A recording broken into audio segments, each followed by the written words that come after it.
여러분 라면 좋아하십니까? 네, 좋아하시는 분들 계시고 저는 라면을 참 좋아합니다. 요즘은 좀 아시는 분들은 아시겠지만 다이어트 때문에 좀 많이 줄이기는 했지만 일주일에 한 번은 꼭 라면을 먹는 것 같습니다. 근데 그게 언제냐고 하면 바로 오늘입니다. 네. 사실 이제 주일에 저희 목사님들은 오전 6시부터 이제 일과가 시작이 되기 때문에 아침 식사를 잘 이제 하기 어려우셔서 이제 거의 일부 예배쯤에 식당에서 이제 식사를 하십니다. 근데 이제 저는 현재 예배위원회를 맡고 있기 때문에 일부 예배 들으셨던 분들은 아시겠지만 거의 대부분 저 뒤에 이제 서 있게 됩니다. 이제 그러다 보니까 저는 이제 나중에 식사를 할 수 있는 좀 그런 시간을 갖게 되는데 그때 저는 일부러 교회 근처에 있는 편의점에 갑니다. 그리고 거기서 컵라면을 사서 먹는 것이 저의 주일의 소확행이라고 이야기할 수 있죠. 소소하지만 확실한 행복입니다. 제가 지난주에도 변함없이 그렇게 저는 편의점에 들어갔고 이제 컵라면을 골라서 이제 계산을 좀 기다리고 있었습니다. 근데 이제 먼저 앞에서 계산하시는 어떤 여성분이 좀 퉁명스럽게 좀 약간 고자세에서 그 편의점 알바생을 좀 무시하는 듯한 그런 말투로 담배를 아마 사고 계셨던 것 같습니다. 무슨 일인가 하고 제가 좀 이렇게 살펴보니까 편의점 알바생의 그 말투가 조금은 어눌했습니다. 그리고 약간 생김새도 조금 이국적이었던 것 같습니다. 아마 제가 딱 느끼기로 아마 약간 동남아시아권에서 온 유학생 아니면 혹은 일하러 왔나 보다 이렇게 좀 생각을 하게 됐습니다. 아마도 그 여성 손님이 자신이 원하는 담배를 이렇게 말을 하고 사고자 하는데 담배를 이제 아시는 분들은 잘 아시겠지만 굉장히 종류가 많습니다. 아마 이제 이 알바생은 그 손님이 원하는 거를 막 쉽게 찾지를 못해서 아마 그 여자 손님이 좀 짜증이 좀 났었던 것 같습니다. 이제 제 차례가 되었고 저도 이제 라면을 계산하고 이제 편의점 그 안에서 이제 조용히 이제 물을 붓고 이제 라면을 열심히 먹고 있었습니다. 이제 그러는 동안에도 몇몇 손님들이 이제 왔다 갔다 하면서 계산을 하고 이렇게 나가는 것을 좀 지켜보고 있었습니다. 그러면서 제 마음 가운데 한편으로 좀 국률의 마음이 좀 생기기 시작을 했습니다. 이제 키도 좀 작았고요. 여학생처럼 보이는 어떤 그런 아르바이트생이었는데 사연은 모르겠지만 어쨌든 간에 낯선 이국 땅에 와서 다른 나라의 말로 이렇게 일을 하는 것이 참 얼마나 힘들고 고될까 좀 그런 생각이 좀 들었습니다. 그러면서 순간 성령님께서 제 마음 가운데 신명기 10장 18절 19절의 말씀이 딱 생각나게 하셨습니다. 이 말씀이죠. 고아와 과부를 위하여 정의를 행하시며 나그네를 사랑하여 그에게 떡과 옷을 주시나니 너희는 나그네를 사랑하라. 전에 너희도 애굽 땅에서 나그네 되었음이니라. 아멘. 우리가 잘 아는 아주 많이 들어왔었던 익숙한 말씀이죠. 하나님께서 특별히 관심을 가지고 계시는 그런 여러 대상들이 있는데 특별하게 부탁하신 대상들이 바로 나그네입니다. 나그네. 그 말씀이 떠올라서 제 마음 가운데 그런 기도가 흘러나왔습니다. 하나님, 이 땅에 나그네로 존재하고 있는 우리 저 알바생을 위로하시고 또 하나님의 축복이 있게 해주세요 라는 그런 기도를 제가 하게 된 것 같습니다. 근데 그러는 순간에 또 제 마음 가운데 이런 음성이 느껴졌습니다. 그래, 나도 저 아이를 위로하고 싶구나. 그러니 네가 해라. 그런 마음의 음성이 들려왔습니다. 순간 마음이 갈등이 되기 시작했습니다. 내가 뭘 어떻게 저 아이를 위로할 수 있을까? 또 행여라도 여성인데 괜히 낯선 땅에 남자가 와서 막 괜히 이상한 거를 하게 되면은 무서워하지 않을까? 그런 생각도 들었고요. 또 계속 생각에 꼬리를 물면서 알고 봤더니 생김새만 조금 동남아시안 같은 느낌이었지 사실은 말이 좀 어눌한 한국 사람이었으면 어떡하지? 그러면 이거 굉장한 실례일 텐데 별의별 생각들이 막 꼬리에 꼬리를 물면서 할 것인가 말 것인가 계속해서 갈등을 하고 있었습니다. 그런 순간 이제 라면은 벌써 다 먹게 되었고 저는 일어나서 음료수 코너로 갔습니다. 어떻게 하면은 이 사람이 부담되지 않으면서도 그렇지만 또 참 위로를 좀 소소하게나마 받을 수 있는 방법이 뭘까? 하나님께 지혜를 구하는 중에 여러분도 아마 편의점에서 보시면 알겠지만 음료수 코너에 보시면 1+1이 판매가 됩니다. 이걸로 하면은 아무래도 이렇게 부담도 안 되면서 작게나마 좀 위로가 좀 되지 않을까 하는 그런 마음에 1+1으로 판매하고 있는 이제 커피 음료를 2개 들고 계산대로 향해 갔습니다. 이제 제 앞에 누군가가 또 계산 중이었고 그 계산을 기다리면서까지도 제 마음에는 끊임없는 갈등과 영적 전쟁이 계속해서 일어났습니다. 이걸 진짜 계속 정말 줄 것이냐 말 것이냐 하는 그런 갈등. 그러면서 또 제 마음엔 또 이런 바람이 있었습니다. 내가 이거를 할 때 어떤 손님도 들어오지 말아라. 네. 괜히 또 이게 뭔가 추근덕대는 것 같은 그런 오해를 혹시라도 사진 않을까 여러 가지 생각이 들면서 들어오지 말아라 라는 마음을 품고 이제 제 차례가 되었는데 역시나 새로운 손님들이 막 들어오고 있었습니다. 이제 제 차례가 되었습니다. 그 알바생은 좀 어눌하지만 배운 대로 이제 약간 부족하지만 안녕하세요 이렇게 이야기를 하고 이제 계산을 하기 시작했습니다. 이제 제가 먼저 뭔가 대화의 물꼬를 터야 했기 때문에 제가 먼저 이렇게 이야기를 했습니다. 이거 1+1 이거 맞죠? 이렇게 물어봤습니다. 맞다고 이야기를 했습니다. 그래서 제가 용기를 내어서 조심스럽게 다시 물어봤습니다. 혹시 외국분 아니세요? 라고 물었습니다. 그러자 뭔가 되게 부끄럽고 들키지 말아야 되는데 들켰던 것 같은 느낌으로 조용하게 네 이렇게 이야기를 했습니다. 그래서 제가 혹시 어디라고 더 집요하게 물었습니다. 그러자 그분은 베트남에서 왔다라고 이야기를 했습니다. 역시 맞았구나. 그래서 계속해서 이야기를 이어나갔습니다. 그러셨군요. 한국말 너무 잘하세요. 많이 힘드시죠? 이거는 하나 드세요. 수고하세요 하고 도망치듯이 나왔습니다. 그래도 감사하게도 그 알바생은 제가 뭔가 이상한 사람이라는 생각은 하지 않았고 감사합니다라고 이렇게 응답을 해주는 것을 경험을 했습니다. 이 일을 겪고 나서 제 마음 가운데 2가지의 기분이 좀 들었습니다. 첫 번째로는 정말 별것도 아닌 이 짧은 시간의 대화와 이런 행동으로 제 마음 가운데 정말 이루 말할 수 없는 기쁨이 흘러넘치는 것을 경험할 수 있었습니다. 누군가를 위로한다는 것이 이게 얼마나 큰 기쁨인가. 또 한편으로는 하나님의 말씀에 순종하는 기쁨이라는 것이 이게 얼마나 그 세상에서 내가 취하는 기쁨과는 비교할 수 없는 기쁨인가 하는 것이었습니다. 그리고 또 한 가지는 저 스스로를 좀 다시 한번 좀 돌아보게 되었습니다. 나는 기도할 때 내가 남들을 위로하고 내가 누군가를 격려하게 해달라고 기도하기보다는 주로 하나님께 그 일을 떠맡기는데 익숙하다는 것을 다시 한번 좀 깨닫게 되었다는 사실입니다. 하나님께서 직접 편의점에 오셔서 음료수를 들고 그 알바생을 위로해 주시기를 어쩌면 나는 그렇게 기도했다는 것이죠. 어려움에 있어서 위로가 필요한 사람들을 위로해 달라고 했던 기도가 사실상 내가 직접 하기 싫어서 하나님께서 직접 해주시기를 떠넘기기 위한 손쉬운 방법으로 내가 기도한 것은 아니었는가 다시금 좀 돌아보는 그런 시간이 좀 되었습니다. 여러분 사실 우리의 모습 속에서도 이러한 모습이 좀 있지 않나 생각을 해보게 되는 것 같습니다. 제이슨 미첼이라는 분이 쓴 쉬운 예수는 없다라는 그런 책에 보면 그분이 이렇게 이야기를 하고 있습니다. 우리의 마음은 쉬운 예수와 진짜 예수님 사이에서 누구를 따를 것인가 갈등하고 있다라고 이야기를 한다는 겁니다. 쉬운 예수는 어떤 예수인가 하면 슬퍼하는 사람들을 위로해 달라는 우리의 기도를 듣고 고맙게도 자신이 다 알아서 할 테니 너네는 가서 너네 일을 보라고 말해주는 예수라는 겁니다. 하지만 진짜 예수님은 마음에 느껴지는 그 연민에 따라 행동하라는 명령으로 우리에게 부담을 주신다라는 겁니다. 여러분 이것은 그냥 기도는 다 의미가 없다라는 것을 말하는 것이 아닙니다. 누군가를 불쌍히 여겨서 기도하는 것 자체는 너무나 중요하고 반드시 해야 하는 일입니다. 다만 중요한 것은 거기서 멈춘다면 그것이 문제가 될 수 있다는 것이죠. 진정한 연민은 단순히 그냥 불쌍히 여기는 차원에서 한 걸음 더 나아가야 한다는 것을 이야기하고 있습니다.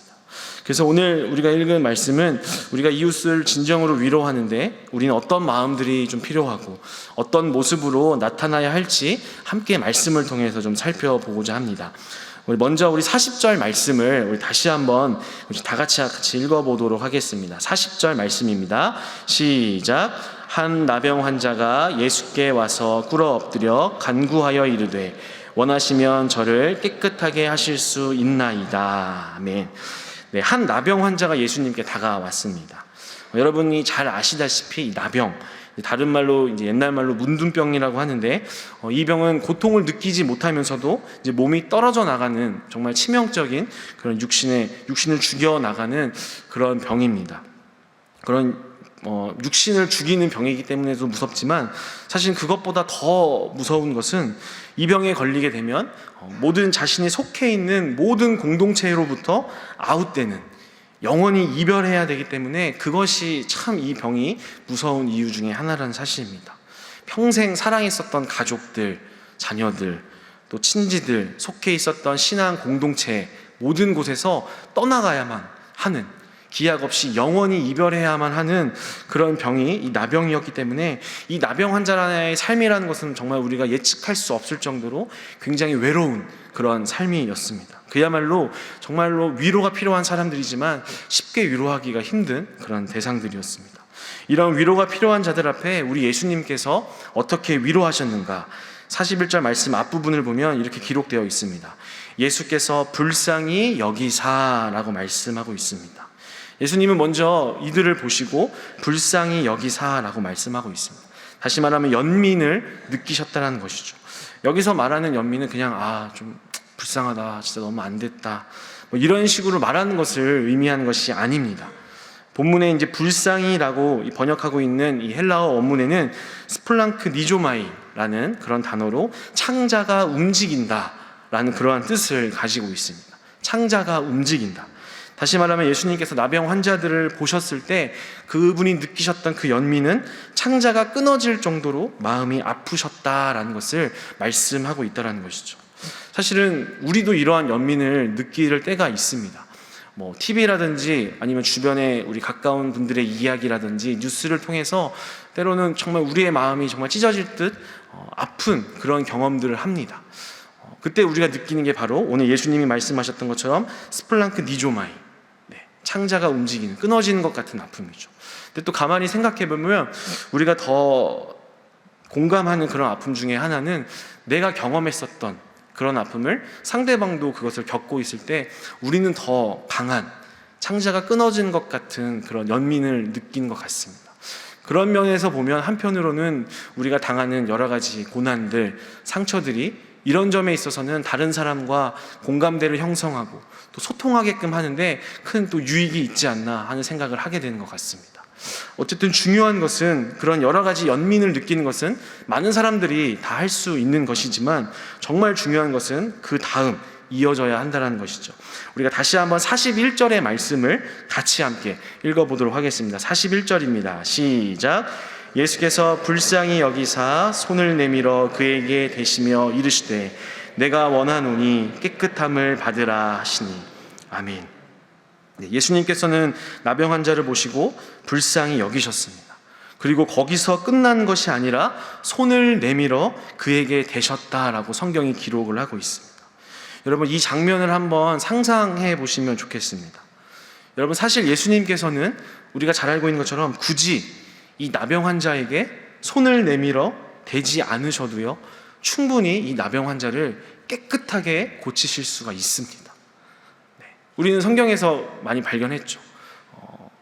어떤 백부장이 와서 자신의 종을 고쳐달라고 했을 때 예수님이 같이 가시려고 했는데 말씀만 하시옵소서, 이러한 일들이 많았습니다. 예수님 역시 말씀만으로도 충분히 이 나병 환자를 고치실 수 있음에도 불구하고 굳이 이 환자에게 손을 뻗으셔서 대신 이유가 무엇일까요?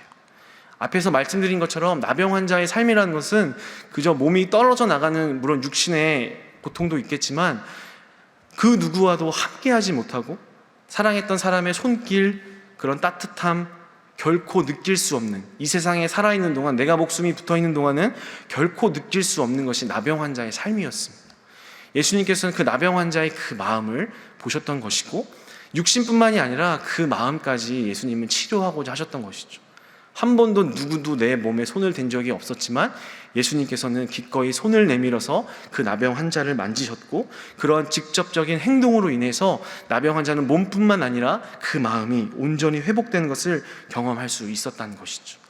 예수님은 그런 분이셨습니다. 우리가 잘 알고 있는 것처럼 심지어 안식일에 사람을 고치지 못하는 그런 사회적, 종교적 틀을 깨면서까지도 온갖 비난을 감수하면서까지도 직접적인 행동을 통하여서 어려움에 빠진 이들을 위로하시는 분이 우리 예수님이셨습니다.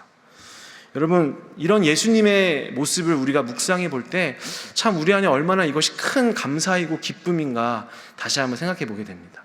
여러분 한번 생각해 보십시오. 예수님께서 행동하시는 하나님이 아니셨다라고 한다면 우리는 과연 어떻게 되었을까?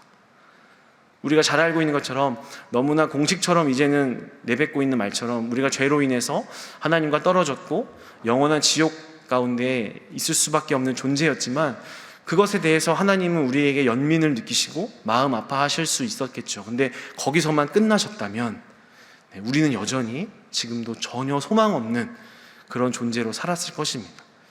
하지만 하나님께서는 행동하시는 하나님이셨기 때문에 너무나 감사하게도 우리로 하여금 스프랑크 니조마이를 느끼셨고 창자가 끊어지는 아픔 가운데서 그분은 이 땅 가운데 우리를 위해서 직접 내려오신 분이시라는 사실입니다. 그리고 우리를 친히 만나 주셨고 우리를 위해서 친히 죽음이라는 행동을 맞이하셨습니다. 이것은 이제 우리가 어려운 말로 성육신이라는 단어를 사용하고 있습니다만 예수님은 단순히 우리에게 그냥 우리에 관해서 느끼고 우리에 대해서 한번 생각해 보시려고 오신 것이 아니었다는 사실입니다.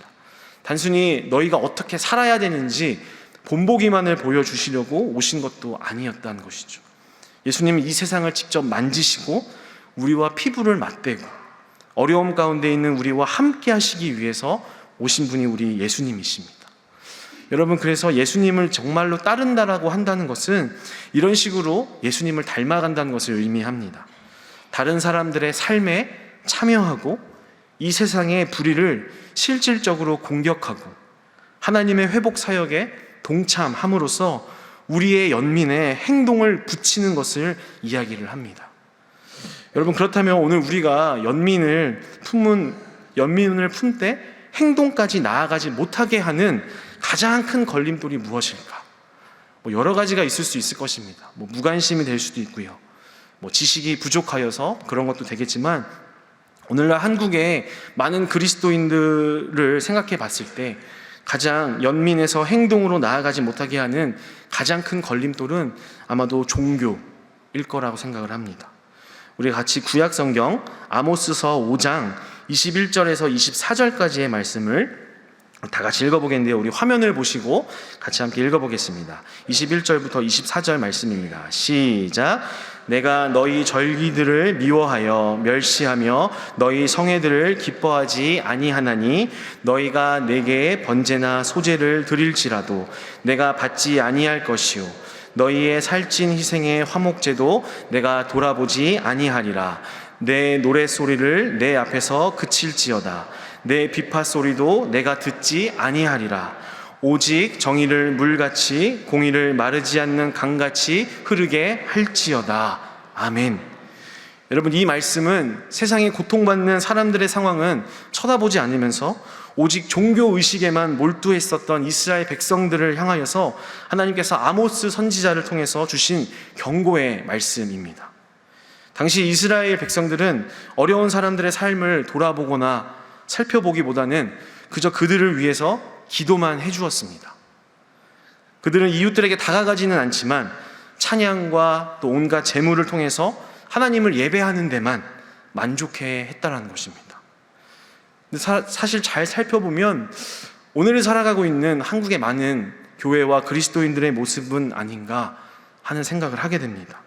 우리 주변의 약자들, 위로가 필요한 자들이 더 행복하게 살 수 있도록 우리가 무엇을 할 수 있을까 고민하거나 어떻게 연민의 마음으로 이것을 행동으로 실천할 수 있을까 연구하기보다는 그저 교회에 시간을 투자하고 성경을 읽고 노래를 부르며 또 헌금을 열심히 내면서 종교의 의무를 채우는 데만 몰두하고 있는 그런 모습은 아닌가 다시 한번 돌아보게 됩니다. 그리고 이러한 의무들을 우리가 잘 해냈다면, 잘 채웠다면 이제 편안하게 집으로 돌아가도 괜찮은, 스스로를 위로하고 만족할 수 있는, 여러분, 이런 모습이 바로 이스라엘 백성들의 삶이었습니다. 그리고 하나님께서는 그런 이스라엘 백성들의 이런 예배와 절기, 너희들의 모든 제사들 하나도 기쁘지 않다, 너희들의 찬양도 하나도 듣고 싶지 않다, 그렇게 말씀하시며 실제적인 행동을 통해 정의가 물같이 흐르도록 공의가 마르지 않는 강같이 흐르게 행동해달라고 하나님께서 말씀하고 계신다는 것이죠. 우리 사랑하는 성도 여러분, 하나님께서는 연민에서 끝나버리지 않기를 말씀하고 계십니다. 그리고 그 연민을 느낀 것을 모두 하나님께 기도함으로 다 떠넘기지 말 것을 하나님 말씀하십니다. 왜냐하면 하나님께서 오히려 그 일을 우리에게 맡기셨기 때문입니다. 나병 환자를 향해서 예수님이 손을 대시고 만지셨던 것처럼 실질적으로 작더라도 행동하는 모습이 우리 삶에서 나타나기를 하나님께서 간절히 바라고 계심을 믿고 행하시는 저와 여러분 되시기를 주님의 이름으로 축복합니다. 근데 참 앞에서 말씀드린 것처럼 이것이 결코 쉬운 일은 아닙니다. 연민에서 행동으로 이어지는 것은 결코 우리로 하여금 자연스러운 본능의 것이 아닙니다. 그래서 연민에서 행동하는 사람이 되기 위해서 필요한 두 가지를 말씀드리고 오늘 말씀을 마무리하고자 합니다. 첫 번째로 저를 한번 따라서 해보겠습니다. 속도를 늦추자. 네, 우리 세계적인 미국의 경제학자 제레미 리프킨이라는 분이 이렇게 이야기를 했습니다. 우리나라는 자신의 나라 이야기하는 거죠. 미국을 이야기하는 거죠. 우리나라는 빠른 것, 즉 속도와 사랑에 빠졌다. 운전도 빨리 하고 음식도 빨리 먹고 심지어는 사랑도 빨리 한다. 기록을 깨는 일에 목을 매고 일을 처리하는 데 걸리는 시간을 단축하느라 안달한다. 우리의 인생을 소화하고 경험을 농축하고 생각을 압축한다. 우리는 빠른 것이 빈틈없는 것이며 힘이고 성공이라고 확신하고 있다. 우리는 항상 빨리빨리 서두른병에 빠져 있다. 라고 이렇게 이야기를 했습니다. 여러분, 사실 빨리빨리의 원조는 대한민국 아니겠습니까?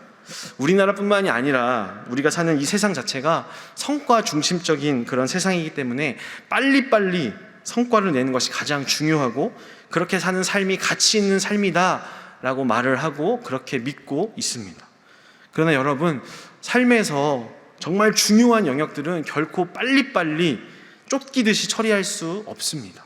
예를 들어서 누군가를 사랑하는 일, 누군가와 관계 맺는 일, 또 영적인 훈련처럼 영적인 성숙을 일으켜내야 되는 일, 여러분, 이런 것들은 절대로 쫓기듯이 빨리빨리 할 수 있는 일이 결코 아닐 것입니다.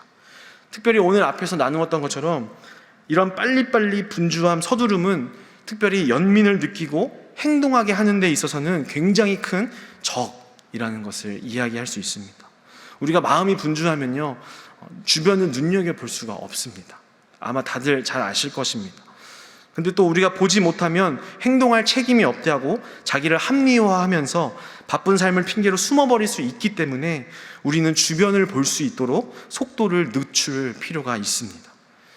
우리 예수님께서도 주변을 보기 위해서 속도를 늦추셨습니다. 회당에 앉아서 사람들을 유심히 관찰하기도 하셨고, 또 때로는 주변을 보기 위해서 부지런히 이 마을 저 마을 돌아다니기도 하셨습니다. 단순히 바쁘게 살지 말자라는 이야기를 하는 것이 아니라 우리 주변을 볼 수 있도록 우리 마음의 분주함의 속도를 늦추자라는 이야기입니다. 속도를 늦춰서 주변을 볼 수 있는 저와 여러분 되시기를 주님의 이름으로 축복합니다. 우리 또 연민에서 행동하는 사람이 되기 위해서 필요한 두 번째는요, 우리 같이 함께 따라하겠습니다. 불편을 감수하자. 네, 이미 여러분들도 잘 아시다시피 누군가의 어려움은요, 그 사람만의 어려움뿐만이 아니라 그 주변 사람들에게도 사실 짐이 되는 것이 사실입니다. 우리는 사실 쉽게 연민을 행동으로 옮길 수 있는 그런 작은 기회들을 만납니다. 하지만 그 기회들을 잡으려고 하면 때로는 우리가 점심 약속이나 회의 혹은 다른 계획들을 바꾸거나 취소해야만 하는 그런 상황들이 생길 수도 있습니다.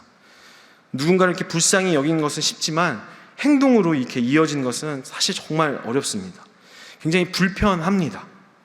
근데 제가 요즘에 즐겨 듣는 찬양 중에 시간을 뚫고라는 그런 찬양이 있습니다. 이 찬양에 보면 이런 가사가 있습니다. 제가 한번 읽어보겠습니다. 당신은, 예수님을 이야기하는 것이죠. 당신은 시간을 뚫고 이 땅 가운데 오셨네. 우리 없는 하늘 원치 않아 우리 삶에 오셨네.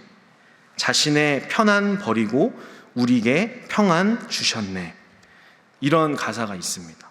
특히 제가 마지막에 읽어드린 것처럼 자신의 편안 버리고 우리에게 평안 주셨다라는 이 가사가 굉장히 인상적이었습니다. 예수님 또한 불쌍히 여기는 그 마음에서 행동으로 옮기시기 위해서 자신의 편안을 버리셨고 그로 인해서 우리에게 평안을 주셨다는 사실이죠. 우리가 주님께 이러한 사랑을 받았음을 우리가 기억하고 묵상한다면 우리로 하여금 기대되는 행동이 무엇인지 제가 굳이 이야기하지 않더라도 여러분들이 잘 아실 거라고 생각합니다. 어쩌면 그 누군가를 위하여서 우리가 연민이 행동으로 옮기는데 몸은 참 불편할지 모르지만 그 마음은 세상이 줄 수 없는 하늘나라의 그 천국의 기쁨이 가득해질 줄 믿습니다. 이 믿음과 이 신앙을 가지고 불편을 감수하실 수 있는 저와 여러분 되시기를 주님의 이름으로 축복합니다. 오늘 특별히 우리 병원 선교회 주관으로도 찬양 예배를 우리가 드리고 있습니다만 아마도 오늘 말씀을 따라 행동하는 공동체가 바로 우리 병원 선교회가 아닐까. 네, 맞죠? 아멘. 네, 생각합니다. 지금까지 너무나 잘 해와 주신 것처럼 앞으로도 계속해서 행동하는 하나님의 손과 발이 되시는 우리 귀한 병원 선교회가 되시기를 주님의 이름으로 축복합니다. 네, 또한 오늘 예배 드리고 있는 우리도요, 이제 이 예배가 끝나면 우리도 마찬가지로 각자의 삶의 자리로 돌아갈 것입니다.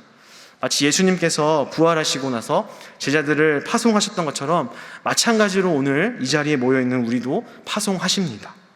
그리고 또 만나게 하시고 보게 하실 것입니다. 누구를요?